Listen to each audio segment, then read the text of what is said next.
جس میں ہدایت کی کھلی نشانیاں ہیں اور جو حق و باطل کو الگ الگ کرنے والا ہے۔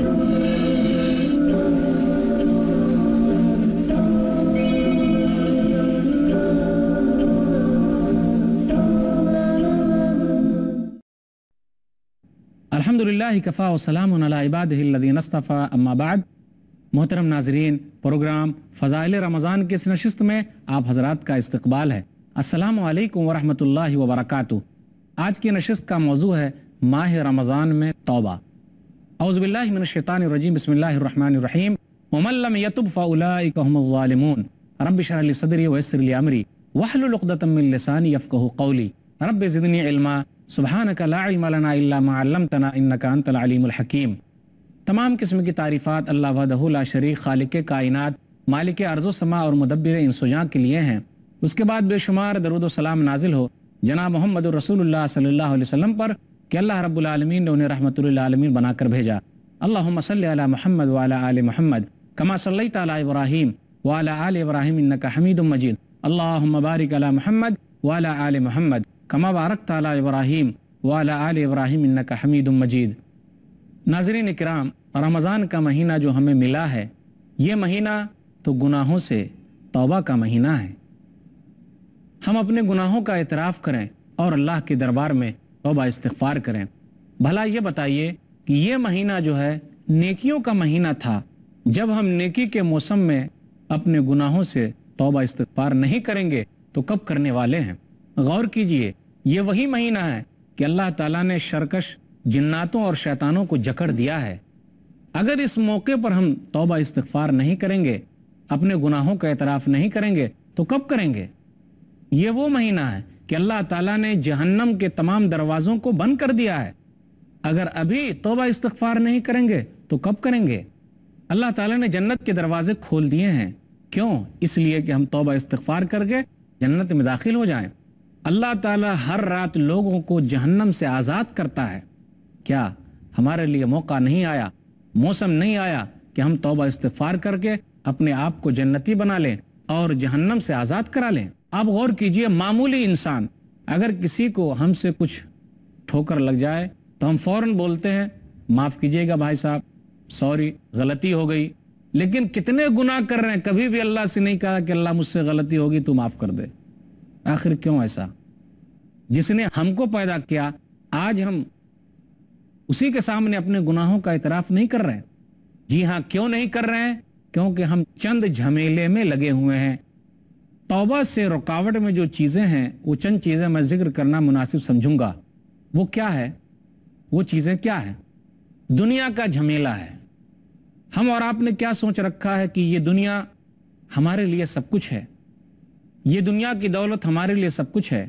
اگر ہم مالدار رہیں گے تو لوگ ہم کو عزت دیں گے، اگر ہم غریب رہیں گے تو کوئی ہمیں عزت نہیں دے گا۔ ہائے دنیا، ہائے مال، ہائے دولت، یہ ہائے ہائے نے ہم کو برباد کر دیا ہے۔ نبی صلی اللہ علیہ وسلم نے ارشاد فرمایا، صحیح بخاری کتاب الرقاق کتاب نمبر 81 حدیث نمبر 6420، لا یزال قلب الکبیر شابا فی اثنتین فی حب الدنیا وطول العمل۔ نبی صلی اللہ علیہ وسلم نے کہا کہ بوڑھے آدمی کا دل دو چیز میں جوان ہو رہا ہے، دنیا کی محبت اور لمبی لمبی خواہشیں۔ ہزاروں خواہشیں ایسی کہ ہر خواہش پر دم نکلے، ہزاروں خواہشیں ایسی کہ ہر خواہش پر دم نکلے، بہت نکلے میرے ارماں لیکن پھر بھی کم نکلے۔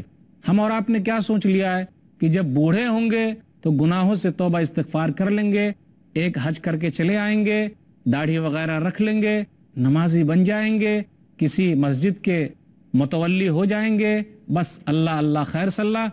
میں یہ پوچھنا چاہتا ہوں، بھلا یہ بتلائیے کہ بوڑھے ہونے تک کون زندہ رہے گا؟ کس کے پاس گارنٹی ہے؟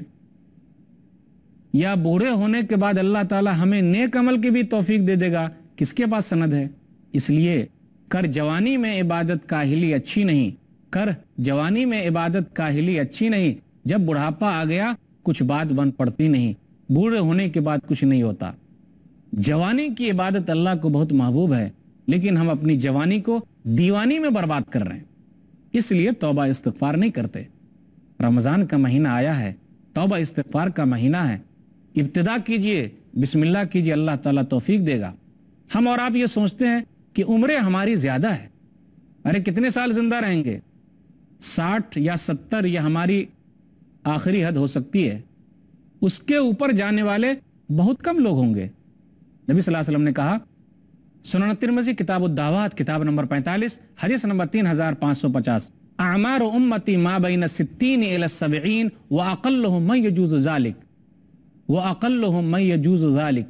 یہ میری امتی کی عمر، اعمار امتی ما بین 60 الی 70 واقلهم من يجوز ذلك، میری امتی کی عمر 60 اور 70 کے درمیان ہے. اس سے کم ہی لوگ ہوں گے جو آگے بڑھ پائیں گے. زیادہ تر لوگ دنیا سے رخصت ہو جائیں گے 60 اور 70 کے درمیان. 70 کے اوپر جانے والے کم لوگ ہوں گے. افسوس کی بات ہے کہ نہیں ہے.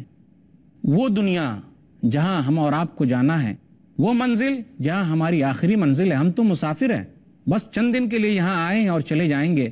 میں یہ پوچھنا چاہتا ہوں، کیا کوئی مسافر سفر کے دوران اپنے رہنے سہنے کے لیے کوئی گھر بناتا ہے؟ نہیں بناتا.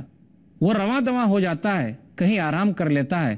اس لیے ہم مسلمانوں کی آخری منزل جنت ہے، ہمیں وہاں کی تیاری کرنی ہے. 70 کے اوپر جانے والے بہت کم لوگ ہوں گے. ہم نے یہ سوچ رکھا ہے کہ ابھی عمر باقی ہے، بعد میں توبہ استغفار کر لیں گے. صحیح نہیں ہے. ہم بالکل دھوکے میں ہیں. کیا معلوم کب موت آ جائے؟ کیا ہم نہیں جانتے؟ کیا لکھ کے آیا کہ ہم بوڑھے ہونے کے بعد ہی مریں گے؟ کہیں نہیں آیا. موت کا مزہ ہر ایک کو چکھنا ہے. دیکھتے نہیں آپ، بہت سارے لوگ گھر سے نکلتے ہیں لیکن شام میں واپس نہیں ہو پاتے. کیوں؟ راستے ہی میں کہیں اور چلے گئے، کہاں دنیا سے رخصت ہو گئے. بہت سارے لوگ ایسے ہیں جو رات میں سو تو جاتے ہیں، اچھے خاصے ہٹے کٹے ہیں، لیکن صبح ان کے لیے نہیں ہے، وہ دنیا سے رخصت ہو جاتے ہیں. بہت سارے گھروں سے شہنائیاں بجتی ہوئی باہر تو نکلتی ہیں، لیکن جب واپس آتے ہیں تو ماتم کدا بن جاتا ہے. کیوں؟ دنیا سے رخصت ہو گئے، دلہے میاں کہیں اور چلے گئے. کہاں؟ اللہ نے اس کے لیے موت لکھ دی، راستے میں کچھ ایکسیڈنٹ ہوا اور دنیا سے رخصت ہو گئے. تو موت جو سب سے حقیقی چیز ہے، جس کے بارے میں کوئی شک نہیں، لیکن اس کے آنے کے وقت کے بارے میں کسی کو معلوم نہیں. دنیا کی سب سے پکی چیز موت ہے، لیکن اس کے آنے کا وقت جو ہے کسی کو نہیں معلوم. تو ہم اور آپ غافل ہیں، اس لیے توبہ استغفار نہیں کرتے ہیں. جوانی کو دیوانی میں برباد کر رہے ہیں، اس لیے توبہ استغفار نہیں کرتے. بہت ساری آرزویں اور تمنائیں رکھے ہیں، یہ بھی مل جائے، یہ بھی مل جائے، یہ بھی مل جائے، اس لیے ہم اور آپ توبہ استغفار نہیں کرتے. ایک پہاڑ ملا سونے کا تو دوسرا چاہیے، دوسرا ملا تو تیسرا چاہیے. اور اس پیٹ کو بھرنے والی چیز ایک ہی ہے، وہ ہے قبر. اس سے پہلے ہمارا پیٹ کبھی نہ بھرا ہے اور نہ بھرے گا. لیکن ہمیں اسی میں کام کرنا ہے، تمام چیز کو لے کر چلنا ہے. افراط و تفریط سے کام نہیں لینا ہے کہ ہم دنیا کما رہے ہیں اور اللہ کو بھولے بیٹھے ہیں، جبکہ اللہ تعالیٰ نے ہم کو عبادت کے لیے بھیجا تھا. جو چیز وہاں کام آنے والی ہے اس چیز کی ہم تیاری نہیں کر رہے ہیں. نماز وہاں کام آئے گی، ہم نماز نہیں پڑھ رہے ہیں. روزہ وہاں کام آئے گا، ہم روزے سے نہیں ہیں. زکوٰۃ وہاں کام آنے والی ہے، ہم زکوٰۃ ادا نہیں کرتے. حج وہاں کام آئے گا، حج کے لیے ہم نہیں جاتے. اللہ نے پیسے دیے پھر بھی نہیں جا رہے ہیں. صدقہ و خیرات وہاں کام آئے گا، ہم وہ کام کرنے کے لیے تیار نہیں ہیں. پیسے کام نہیں آئیں گے. جس کے لیے ہم ادھر سے ادھر کر رہے ہیں، اس کی ٹوپی اس کے سر کر رہے ہیں، کوئی بھی کام نہیں آئے گا. نہ بیٹا کام آئے گا، نہ بیوی کام آئے گی، نہ ماں کام آئے گی، نہ باپ کام آئے گا. کوئی کسی کے کام آنے والا نہیں ہے. اتنا سب کچھ جاننے کے باوجود بھی ہم توبہ استغفار نہیں کرتے. یہ چیزیں رکاوٹ ہے توبہ استغفار سے. اور جو آدمی توبہ استغفار نہیں کرتا، اپنے گناہوں کو نہیں چھوڑتا، گناہوں سے معافی نہیں مانگتا، تو وہ ظالم آدمی ہے. اللہ نے کہا سورہ حجرات سورہ نمبر 49 آیت نمبر 11، وَمَن لَّمْ يَتُبْ فَأُولَٰئِكَ هُمُ الظَّالِمُونَ. کہ جس نے توبہ استغفار نہیں کیا وہ لوگ ظالم لوگ ہیں. عقل مند کون ہے؟ نبی صلی اللہ علیہ وسلم نے ارشاد فرمایا، سنن ابن ماجہ کتاب الزہد کتاب نمبر 37 حدیث نمبر 4259. نبی صلی اللہ علیہ وسلم سے پوچھا گیا کہ عقل مند کون ہے؟ تو آپ صلی اللہ علیہ وسلم نے کہا، اکثرهم للموت ذکرا واحسنهم لما بعده استعدادا اولئک الاکیاس. نبی نے کہا عقل مند وہ ہے جو موت کو بہت زیادہ یاد رکھے اور موت کی بات کی تیاری کرے. غور کیجئے، جب ہم اور آپ قبر میں ہوں گے وہاں کوئی نہ ہوگا. ساتھ میں کون چیز جانے والی ہے؟ قبر میں نماز ہے، روزہ ہے، زکوٰۃ ہے، حج ہے، صدقہ و خیرات ہے، یہ تمام نیکیاں ہیں، توبہ استغفار ہے، یہ چیز ہمارے ساتھ جائے گی۔ تو عقل مند کون ہے جو اس چیزوں کو ساتھ میں لے کر جائے؟ کیا روپیے پیسے ہمارے ساتھ جائیں گے؟ کبھی نہیں، ہرگز نہیں۔ کیا کسی کے ساتھ گیا ہے؟ نہیں۔ تو سب سے بڑا بیوقوف وہ ہے جو ان چیزوں کو لے رہا ہے اور ان چیزوں کے پیچھے پڑا ہوا ہے جو اس کے ساتھ جانے والی نہیں ہے، اور سب سے بڑا عقل مند وہ ہے جو اس چیزوں کے پیچھے پڑا ہوا ہے جو چیز اس کے ساتھ جائے گی۔ اس لیے عقل مند وہ ہے جو موت کو زیادہ یاد رکھے اور موت کی بات کی تیاری کرے۔ تیاری کرنے کا زمانہ یہی ہے، رمضان کا مہینہ ہے، توبہ استغفار کیجئے، اپنے گناہوں سے اللہ سے بخشش مانگیے، اللہ تعالیٰ گناہوں کو بخشنے والا ہے۔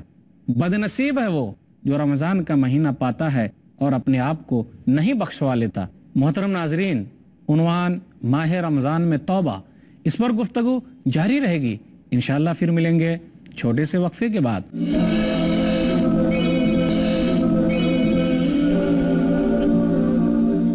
محترم ناظرین، السلام علیکم ورحمۃ اللہ وبرکاتہ۔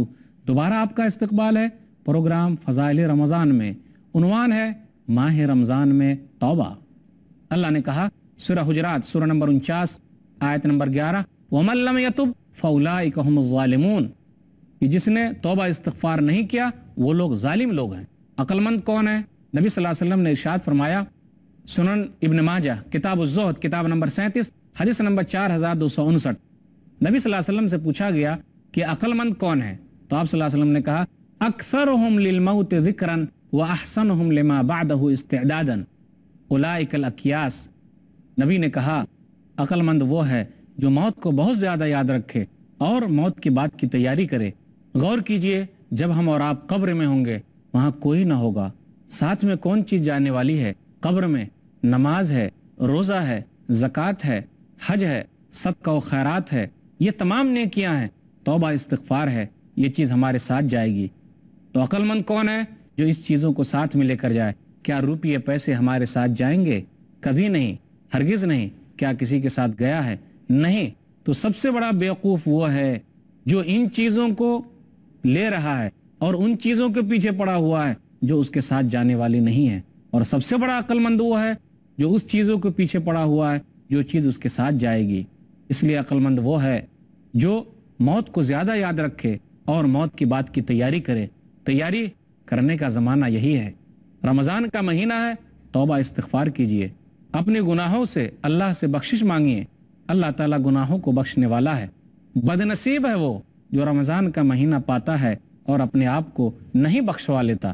ایک حدیث ہے مستدرک حاکم کتاب البر والصلہ کتاب نمبر 35 حدیث نمبر 7256، کعب بن عجرہ رضی اللہ تعالیٰ عنہ کہتے ہیں کہ ایک مرتبہ نبی صلی اللہ علیہ وسلم ممبر پر چڑھے تو آمین کہا، پھر دوسرے زینے پر چڑھے تو آمین کہا، پھر ممبر کے تیسرے زینے پر چڑھے تو آمین کہا۔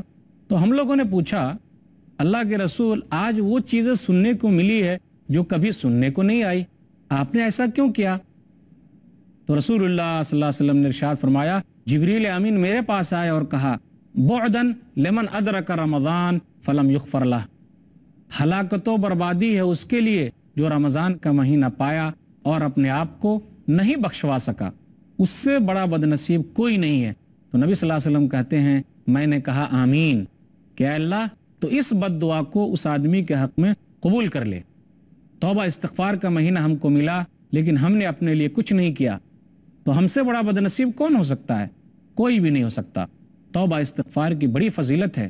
بہترین خطا کار گناہ کرنے والے وہ ہیں جو توبہ استغفار کرتے ہیں۔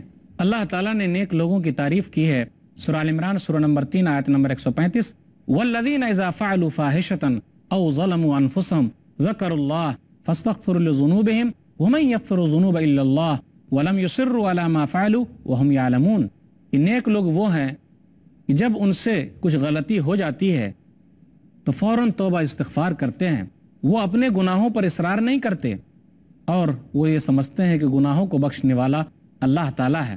یاد رکھیے، گناہ ہو جانا یہ غلط نہیں ہے، لیکن غلطی کو نہ ماننا اور توبہ استغفار نہ کرنا یہ غلط ہے، کیونکہ غلطی ہونا انسان کی فطرت میں اللہ نے رکھی ہے۔ اگر غلطی ہو گئی تو آدمی کو چاہیے کہ فوراً توبہ استغفار کر لے. اللہ تعالیٰ گناہوں کو بخشنے والا ہے. بہترین گناہ گار تو وہ ہیں جو فوراً توبہ کر لیتے ہیں. سنن ترمذی کتاب صفت القیامہ کتاب نمبر 35 حدیث نمبر 2499. کل ابن آدم خطاء کہ آدم کی اولاد گناہ گار ہے. وخیر الخطائین التوابون اور بہترین گناہ گار وہ ہیں جو فوراً توبہ استغفار کر لیتے ہیں. اب دیکھیے انبیاء علیہم الصلاۃ والسلام کی زندگی ہمارے لیے نمونہ ہے. آدم علیہ الصلاۃ والسلام سے غلطی ہوئی, فوراً توبہ استغفار کیا. ربنا ظلمنا انفسنا وان لم تغفر لنا وترحمنا لنکونن من الخاسرین. سورہ اعراف سورہ نمبر 7 آیت نمبر 23. اے ہمارے رب, ہم نے اپنے نفس کے اوپر ظلم کیا, اگر تو نہیں بخشے گا, رحم نہیں کرے گا, تب تو ہم گھاٹا پانے والے میں سے ہو جائیں گے. تو اپنی غلطی کا اعتراف کر لینا, اپنے گناہوں کو مان لینا, یہ کمال کی بات ہے. نوح علیہ الصلوۃ والسلام سے بھی غلطی ہوئی تو فوراً توبہ استغفار کیا. اللہ نے کہا سورہ ہود سورہ نمبر 11 رب انی اعوذ بک ان اسالک ما لیس لی بہ علم والا تغفر لی وترحمنی اکن من الخاسرین. کہ جب نوح علیہ الصلوۃ والسلام نے دعا کی, جس وقت سیلاب آیا کہ اللہ یہ میرا بیٹا ہے تو اسے بچا لے, تو اللہ نے کہا اس کا عمل صحیح نہیں ہے, اے نوح تو گھاٹا پانے والے میں سے ہو جائے گا. تو فوراً اپنی غلطی کا اعتراف کیا اور اللہ سے معافی مانگی کہ اللہ ہم تیری پناہ میں آتے ہیں جس کا علم نہیں ہے, اگر تو نہیں بخشے گا, رحم نہیں کرے گا, تب تو ہم گھاٹا پانے والے میں سے ہو جائیں گے. تو نبیوں کی یہ صفت رہی ہے کہ وہ ہمیشہ اپنی غلطی کا اعتراف کرتے ہیں. تو ہمیں بھی اپنی غلطیوں کا اعتراف کرنا چاہیے. اور رمضان کا مہینہ توبہ استغفار کا مہینہ ہے. عہد کیجئے کہ اپنے گناہوں سے ہم توبہ کریں گے, اور بالکل سچی توبہ ہونی چاہیے. افسوس کریں کہ مجھ سے غلطی ہوئی ہے, آئندہ نہیں کریں گے, جو غلطی ہوگی اس کو چھوڑ دینا ہے. اسی طریقے سے اگر ہم نے کسی کا حق مار دیا ہے تو حق والوں کا حق واپس کرنا ہے, کیونکہ اللہ تعالیٰ بندوں کے حق کو جب تک بندہ معاف نہ کر دے رب معاف نہیں کرے گا. رب اپنے حق کو معاف کر سکتا ہے, لیکن بندوں کا حق جب تک بندہ معاف نہ کر دے رب معاف نہیں کر سکتا. اس لیے سچی توبہ کیجئے. جو لوگ سچی توبہ کرتے ہیں وہی لوگ کامیاب ہیں. توبہ استغفار کی بڑی فضیلت ہے. سورہ نور سورہ نمبر 24 آیت نمبر 31 وَتُوبُوا إِلَى اللَّهِ جَمِيعًا أَيُّهَا الْمُؤْمِنُونَ لَعَلَّكُمْ تُفْلِحُونَ. اے مومنو, تم تمام کے تمام توبہ استغفار کرو, شاید کہ تم کامیاب ہو جاؤ. یاد رکھیے, گناہوں سے توبہ کر لینا بالکل ویسا ہی ہے کہ گناہ ہوا ہی نہیں. اتنی بڑی فضیلت ہے توبہ استغفار کی. سنن ابن ماجہ کتاب الزہد کتاب نمبر 37 حدیث نمبر 4250. نبی صلی اللہ علیہ وسلم نے ارشاد فرمایا التائب من الذنب کمن لا ذنب لہ. جو گناہوں سے توبہ کرنے والا تو ایسا ہے گویا کہ اس سے گناہ نہیں ہوا. نبی صلی اللہ علیہ وسلم نے ارشاد فرمایا کہ نادم ہونا, افسوس کرنا, اوہ مجھ سے غلطی ہوئی ہے, یہ پیدا ہو جانا گویا کہ توبہ کی نشانی ہے, گویا کہ توبہ ہے. سنن ابن ماجہ کتاب الزہد کتاب نمبر 37 حدیث نمبر 4252 الندم توبۃ. کہ نادم ہونا, افسوس کرنا, یہ بھی ایک توبہ ہے. اس لیے ہم اور آپ کو کوشش کرنا ہے کسی بھی گناہ کو, جیسا بھی گناہ ہو, حقیر نہ سمجھیں, معمولی نہ سمجھیں. آج کل ہم لوگ گناہ کو معمولی سمجھ رہے ہیں. صحابہ کرام معمولی گناہ کو پہاڑ کی طرح سمجھتے تھے. انس بن مالک رضی اللہ تعالیٰ عنہ کہتے ہیں, صحیح بخاری کتاب الرقاق کتاب نمبر 81 حدیث نمبر 6492 انکم لتعملون اعمالا هي ادق في اعینکم من الشعر ان كنا نعدها على عهد النبی صلی اللہ علیہ وسلم الموبقات. سنو, تم لوگ کوئی کام کرتے ہو اور اپنی نگاہوں کے سامنے اس کام کو بال کے برابر سمجھتے ہو. یاد رکھو, اس برے کام کو ہم لوگ نبی صلی اللہ علیہ وسلم کے دور میں ہلاک کرنے والی چیز سمجھتے تھے. تو یہ جذبہ پیدا ہونا یہ بھی کافی اہم ہے. ہم اور آپ یہ سمجھتے معمولی کام ہے, معمولی گناہ کا کام ہے. جو چیز چھوٹی چھوٹی ہوتی ہے وہ کرتے کرتے کرتے آدمی بڑی چیز چھوڑنے لگتا ہے, بڑے گناہ میں مبتلا ہو جاتا ہے. اس لیے چاہیے کہ پہلے جو چور دروازہ اس کو بند کیا جائے تاکہ بڑے گناہ کی طرف دروازے نہ کھلیں. اور یاد رکھیے, جب مومن بندہ کوئی گناہ کرتا ہے تو اس کے دل پر ایک کالا نقطہ پڑ جاتا ہے.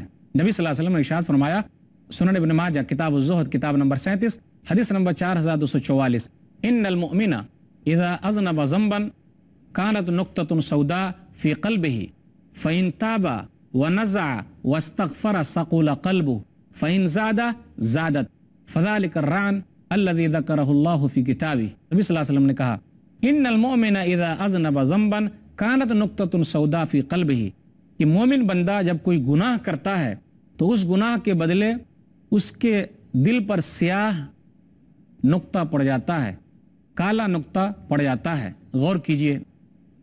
اور اگر وہ توبہ کر لیتا ہے, اس گناہ کو چھوڑ دیتا ہے, استغفار کر لیتا ہے تو اس کا دل آئینے کی طرح صاف ہو جاتا. ثقل قلبہ, تو اس کا دل آئینے کی طرح صاف ہو جاتا ہے. اسی طرح اگر وہ گناہ اور زیادہ کرتے رہتا ہے تو اس طریقے سے وہ نقطہ جو ہے بڑا ہوتا چلا جاتا ہے. فذالک الران, تو وہی وہ زنگ ہے اس کے بارے میں اللہ تعالیٰ نے کہا کہ اس کے پورے دل پر زنگ لگ جاتا ہے. کلا بل ران علی قلوبہم ما کانوا یکسبون, سورہ مطففین سورہ نمبر 83. ہرگز نہیں, ان کی کمائی کے بدلے اللہ تعالیٰ نے ان کے دلوں پر زنگ لگا دیا ہے. تو جب تک آدمی توبہ استغفار نہ کرے وہ نقطہ جو ہے بڑھتا چلا جاتا ہے اور اس کا دل کالا ہوتا چلا جاتا ہے. یاد رکھیے نیکیوں کا موسم ہمیں ملا ہے, وہ ہے رمضان کا مہینہ. یہ مہینہ توبہ استغفار کا مہینہ ہے. توبہ کیجئے. ایک زمانہ تھا کہ ہم سے بہت ساری کوتاہیاں ہوئی, آج توبہ کرنے کا دن آیا ہے. توبہ کرنے کا مہینہ ملا ہے کہ جب ہم فرض کو چھوڑتے تھے لیکن اب ہم توبہ کرتے ہیں کہ فرض کے ساتھ ساتھ نفل بھی پڑھیں گے. نفل تراویح اس کا اہتمام کرتے ہیں. توبہ استغفار کر رہے ہیں کہ اب کوئی سنتیں ہم سے نہیں چھوٹے گی. توبہ استغفار کرتے ہیں غریبوں کا ہم حق دیں گے.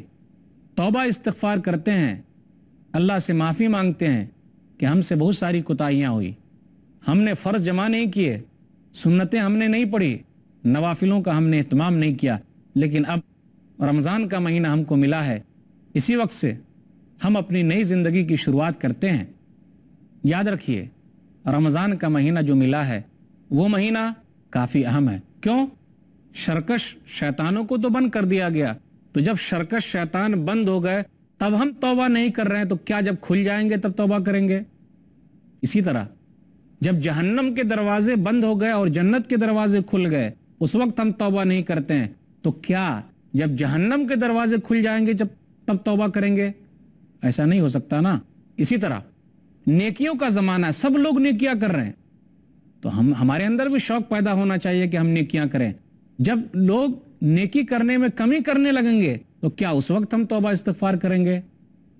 ہاں, توبہ استغفار کے لیے تو دروازے ہمیشہ کھلے ہوئے ہیں کہ آدمی کبھی بھی توبہ کر سکتا ہے, اپنے گناہوں کی معافی مانگ سکتا ہے. لیکن رمضان کا مہینہ نیکیوں کا مہینہ ہے.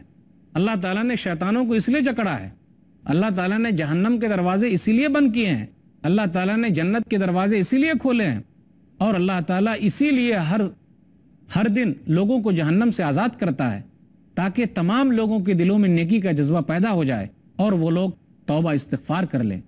تو اتنا اچھا موسم, اتنا اچھا مہینہ, عبادتوں کے لیے اتنے بہترین اوقات ہمیں ملے ہیں, پھر بھی اگر ہم توبہ استغفار نہیں کرتے ہیں تو ہم سے گیا گزرا کون ہو سکتا ہے؟